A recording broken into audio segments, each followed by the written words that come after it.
Boa tarde, meus amigos do Hemoframix. Estamos com ela que é mãe da Alice e da Letícia, é médica pediatra, e hoje vamos conversar sobre a síndrome da morte súbita em recém-nascidos. Conosco a doutora Michele Cristina Calil. Doutora, boa tarde, seja bem-vinda no Hemoframix. Boa tarde, Douglas. Boa tarde a todos que nos acompanham no Hemoframix. É um prazer estar aqui, agradeço muito o convite para falar de um assunto tão importante e tão pouco divulgado, né? Tão pouco conhecido pela nossa população. Tá certo, a doutora Michele foi uma das médicas que cuidou da primeira filha, né, Gesley, e eventualmente ela escreve alguns artigos e a gente publica aqui hoje. Temos ela pessoalmente com nós, que é um prazer.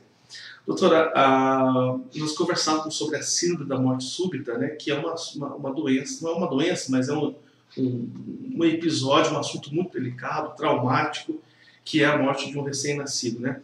E na maioria dos casos isso pode ser evitado. Eu queria que a senhora explicasse para nós o que é essa síndrome da morte súbita. Então, a síndrome da morte súbita ela é totalmente evitável, né? Ela é uma morte inesperada e inexplicada de um recém-nascido. Geralmente pode acontecer em torno de 1 mês de idade a 1 ano de vida. Existem alguns fatores que a gente vai conversar, né, que podem prevenir essa doença, mas que realmente é um trauma muito grande para a família quando isso acontece, né? Ela tá lá com o bebezinho recém-nascido, saudável, dormindo, e de repente a mamãe encontra o bebezinho já sem vida no berço. Deve ser desesperador. Desesperador, com certeza. Nós estamos com o nosso Facebook ligado aqui. Para você que nos acompanha pela web rádio do Hemoframix, seja também bem-vindo. E você pode participar com perguntas, com recados, com informações na nossa página do Facebook, onde está sendo transmitido ao vivo. Depois da transmissão ao vivo, nós publicamos também no YouTube. E você que estiver nos assistindo no YouTube também pode deixar seus questionamentos, suas perguntas. Depois a gente faz para a doutora essas perguntas. Existe algum número concreto no Brasil e na nossa região desta síndrome? Infelizmente, Douglas, não, né? No Brasil, essa síndrome é muito pouco documentada, porque essa síndrome não tem uma causa específica, né? Então, acontece muitas vezes, o bebezinho se afogou e veio a óbito. Então, esse caso entra como afogamento, né? Ou o bebezinho se sufocou no travesseiro e morreu no berço, entra como sufocamento. Mas todos esses fatores são ligados à morte súbita do recém-nascido. Então, infelizmente, a gente não tem um número exato de mortes aqui no Brasil. Nos Estados Unidos, estima-se que 3.500 crianças vão a óbito por ano devido a essa síndrome, né? E aqui na cidade, eu estou aqui há 5 anos atuando e, graças a Deus, eu não soube de nenhum caso de morte, né? Apenas de um sufocamento, de um engasgamento, que a gente vai comentar depois. Mas, infelizmente, isso é pouco diagnosticado. Então, nós não temos um número exato aqui no Brasil. Tá certo. Existem algumas recomendações para as famílias, porque as nossas avós nos ensinavam a dormir o nenenzinho de lado, né? E isso é uma técnica totalmente errada do ponto de vista da medicina hoje. E qual que é as recomendações para colocar o neném a dormir? Então, a principal causa relacionada à morte súbita do lactente é a posição do bebê dormir, né? Isso lá antigamente todo mundo deixava o bebezinho de lado porque se pensava, o nenenzinho vomitava, o vômito ia escorrer ali para o lado e o bebezinho estaria livre do vômito. Mas aí, como o número de morte súbita aconteceu, né, aumentou drasticamente, a gente foi estudar o porquê. Então, sempre deve colocar o bebezinho a dormir de barriga para cima, né? Nunca de lado. Eles têm um efeito de defesa anatômica que, se acontecer o bebezinho vomitar, ele consegue girar a cabecinha para os lados. Diferente do bebezinho estar de lado. E muitas vezes ainda a mãe coloca um travesseiro ou um rolinho para segurar o bebê.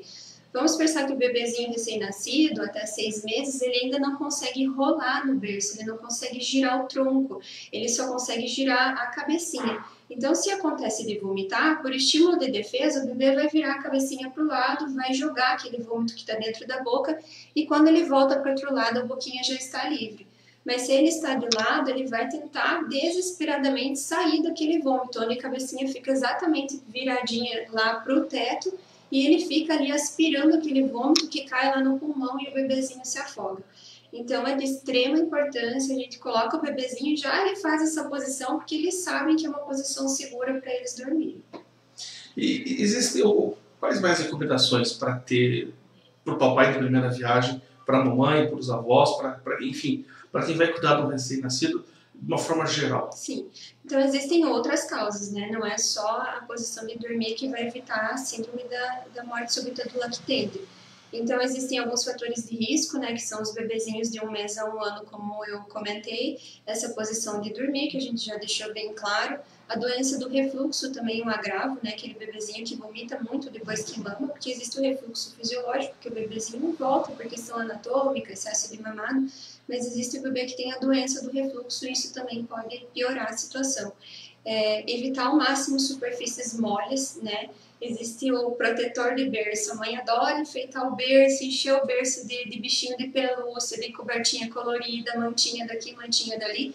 Mas isso é extremamente perigoso, né? O bebezinho pode puxar a cobertinha e não ter a força para conseguir tirar e ali acaba se sufocando.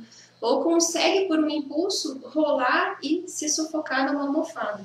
Então, o berço do bebê, o colchão, tem que ser o mais firme possível, nada de colchão mole que ele possa ficar com a cabecinha bamba. Evitar o uso de protetor de berço, de bichinho de pelúcia, deixar essa cama livre. Então, esse é outro fator de risco, né? O contato com tabagismo também é outro fator de risco. Então, a mãe gestante tabagista ou a mãe gestante que tenha contato com alguém que fuma ou o bebê ter contato com fumante, né? É importante ressaltar que a gente encontra nicotina em 100% dos bebês que têm contato com fumante. Então, muitas vezes as pessoas, mas eu só fumo lá fora. Vem para o bebê. E aí, imagina um pulmãozinho daquele pequenininho tendo contato com uma substância tão agressiva que é a nicotina, né? Então, isso interfere bastante na parte respiratória do bebê. Evitar o uso de sofás e poltronas, né? É outro fator de risco para a morte súbita do lactente. Uso de drogas, uso de álcool, uso de medicamentos sedativos, né? Que isso pode deixar os pais sonolentos e muitas vezes o bebê se engasga no berço e eles vão estar tão lá dormindo num sono tão profundo que não vão conseguir socorrer o bebê. Não deixar o bebê dormir na cama dos pais, isso jamais, né? O bebê deve dormir sim no quarto da mãe e do pai, né? Para que qualquer barulhinho a mãe possa levantar e socorrer o seu filho, mas jamais na cama com os pais, né? Nós somos seres humanos, nós cansamos, nós pegamos no sono e Deus o livre pode rolar em cima do bebê ou vai se virar e joga a coberta em cima do bebê e sufoca o bebê. E o superaquecimento do bebê é uma coisa importante. Às vezes as mães me perguntam, doutora, mas esse frio eu preciso agasalhar demais? Então, evitar o uso excessivo de roupas, né? Por mais que seja inverno, o bebê ele sente um pouquinho mais de frio do que o adulto, porque eles não têm muito movimento, então não produz muito calor corporal. Então, sempre a gente orienta uma camada mais de roupa do que nós estamos usando naquele dia, né? Isso também evita o sufocamento do bebezinho. E às vezes é o contrário, às vezes tem aquela mãe que protege demais e tem aquela que deixa tudo meio... deixa peladinho. Agora eu te pergunto assim, eu lembro, eu sou pai de 12 meninas, a senhora também, 12 meninas, Sim. E no meu caso eu já levei algum puxando a orelha da minha esposa, porque o homem tem um sono mais pesado, né? Não sei como é na sua casa lá. Mas para a mãe também é um esgotamento muito grande. Com certeza, é uma vidinha nova que está ali, então ela estava acostumada a dormir a noite toda e agora tem um serzinho precisando de cuidado 24 horas por dia, né? Então o bebê acorda a cada 2 horas, mama, tem cólica na madrugada, chora de dor, chora de fome, chora de frio, então a mãe se esgota mesmo, né? E o que acontece, às vezes a mãe, tô cansada, amamentei o bebê, coloca para rotar e acaba pegando no sono, né? Isso é inevitável, a gente cansa. Então coloca o bebezinho ali para rotar, muitas vezes acaba pegando no sono e o bebezinho muito pequenininho encosta ali no seio da mãe e se sufoca, né? Ou dobra o pescocinho e não consegue respirar. Então é bem importante assim que a mãe tome esse cuidado. Sei que é difícil, mas jamais ficar com o bebê dormindo no colo, né? E ela também estando dormindo, ela tem que estar sempre bem desperta. Doutora, a senhora falou, e antes de fazer essa pergunta, quero mandar aqui um recado do Ibsen Calil Filho. Muito orgulho de você, maninha, parabéns por esse trabalho lindo. É irmão, né? Seu irmão? Então, você que quer deixar seu comentário, pode deixar, como a gente vai fazer a pergunta para a doutora. Por que não pode deixar a criança dormir no sofá nem em poltrona? Isso você falou durante sua fala ali. Isso, e ali, às vezes, a poltrona é um santo remédio pra gente. A gente chega lá, deixa nenê, mas não pode. Por quê? Não pode. Então, ali, assim, ali a gente fala até, não é nem questão de deixar, tem o fato de deixar o bebê dormindo sozinho na poltrona, né? A mãe nunca percebe quando o bebê vai rolar a primeira vez, né? A gente nunca vê quando o bebê rola a primeira vez. Então, muitas vezes a mãe deixou o bebê dormindo ali e a partir dos 3 meses eles já saem do lugar, né? Eles já se movimentam, eles já giram igual um reloginho, eles já vão com as perninhas para lá e para cá. E muitas vezes o bebê acorda e a mãe não ouviu que o bebê acordou. E aí acaba caindo do sofá. Mas na questão da morte súbita ali, a questão do sofá é justamente da mãe ou o pai estar com o bebê no colo, né? Estar com o bebê no colo, acabar caindo no sono e não conseguir socorrer o bebê porque está no sono profundo e muitas vezes acontece que nem faz barulho de engasgo, nada, né? O bebezinho simplesmente apaga e aí quando acorda já está em óbito. Doutora, nos últimos 10 anos que eu trabalho aqui em Mafra como jornalista, eu já publiquei pelo menos uns 3 casos da criança que teve esse problema, acordou, a mãe nenê estava ali, às vezes até sem respiração já, chama a polícia, chama o bombeiro. A senhora também já atendeu um caso recentemente sobre isso também? Foi o ano passado, né? Eu vi pelas redes sociais um caso de um bebezinho que tinha se engasgado no berço em Mafra e os pais desesperaram, saíram com o bebê no colo para a rua e por acaso estava passando uma viatura da Polícia Militar de Mafra que conseguiu socorrer o bebê, né? Eu até procurei encontrar os pais assim para saber, na minha cabeça eu queria saber em que posição que o bebê estava, né? Mas assim, por ironia do destino ou não, dias depois eles apareceram no meu consultório. E aí a primeira coisa que eu perguntei para a mãe, né? Mãe, como que o bebezinho estava dormindo? Ah, a doutora estava dormindo de lado, né? Aí eu expliquei toda a situação para ela, ela falou, realmente a gente não sabia, né? Não foi orientado. Então, acho que precisa, assim, mais informação, né? A equipe de saúde está preparada para orientar essas mães quanto a esses outros assuntos também, mas é um assunto extremamente importante. Até que idade a criança pode dormir com os pais? Então, a criança deve dormir no quarto dos pais até os 6 meses de idade, né? Então, não com os pais, né? Vamos deixar bem claro, no quarto dos pais, né? Porque é uma idade assim, até os 6 meses, a idade que mais ocorre, pode acontecer até 1 ano, né? Mas depois de 6 meses o bebê já consegue enrolar, então se acontecer dele virar, se sufocar, ele tem um reflexo, tem a força muscular para voltar para o outro lado. Mas até 6 meses o bebê deve ficar no quarto dos pais, que qualquer barulhinho a mãe vai acordar e vai socorrer o bebê. Então, dormindo no quarto dos pais, estão na cama dos pais? Não, na cama dos pais, num bercinho, superfície firme, né? Sem nada de muito adorno no berço do bebê. Do bebê, né? E interessante isso daí, eu estava lendo um artigo relacionado a esse tema, e esse do nenê dormir com os pais, o pai rolar em cima e morrer, desde os tempos bíblicos, né? Desde os tempos bíblicos. Nós temos um caso bem, acho que todo mundo que é cristão conhece, de Salomão, 2 mulheres tiveram um filho juntos, uma dorme, rola, mata o nenê. Mata o bebê. Né? Eu já tive outro caso na residência, que a mamãe também estava amamentando o bebê, deitada na cama, ainda lá, né, no pós-parto, cansada, e o próprio seio da mãe acabou sufocando o bebê, né? Porque é aquilo que eu disse, a gente cansa, né? Temos o sono, e o sono às vezes é uma coisa incontrolável. Então pode acontecer e a gente tem que tomar muito cuidado com isso. Eu que sou pai, que tenho sono pesado, sei o que é isso. Dorme, né? Eu sou uma pedra. Bom, nós não temos perguntas, mas é só parabéns sim para a senhora. Obrigada. O pessoal gosta bastante do seu trabalho, parabéns.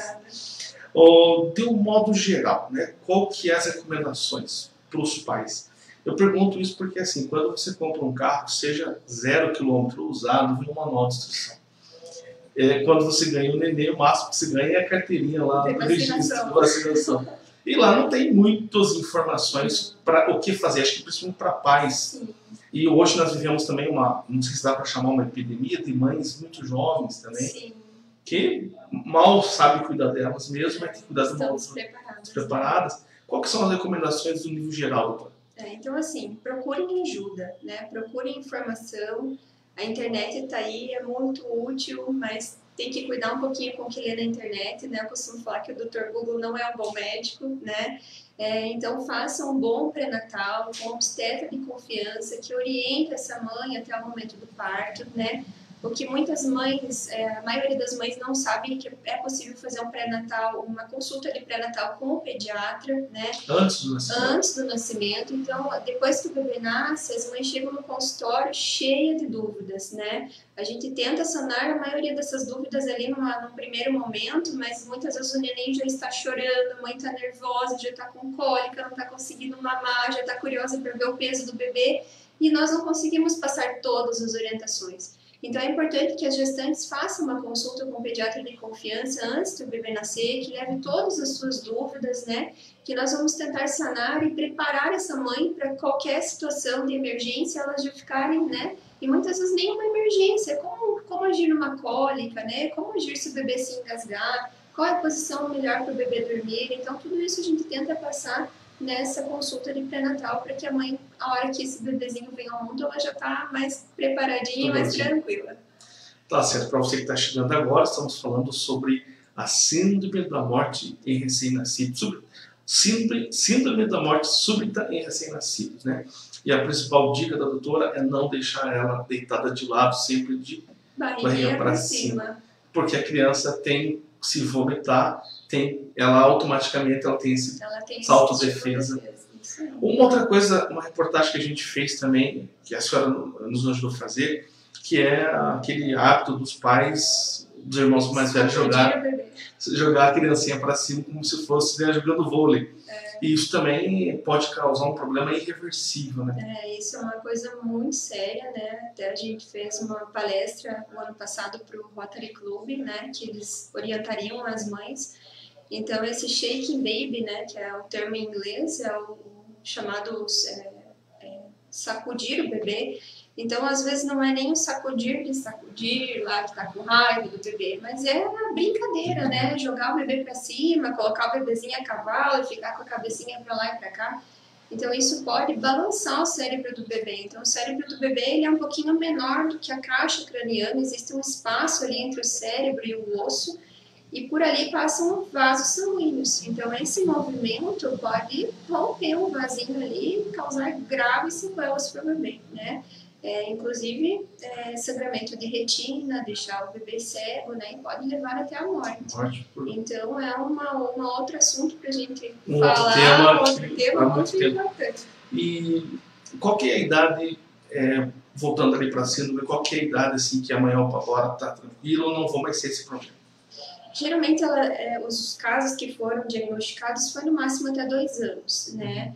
O período mais crítico é até 6 meses, né? Por essa questão do bebê rolar, já conseguir virar e se defender sozinho, no caso de engasgamento, mas pode ocorrer até os 2 anos, que é a fase de lactente, que nós chamamos, né? Muito bem, foi um prazer estar com a senhora esse tempo todo aí para fazer esse esclarecimento, essa entrevista para nossas mamães e mamães.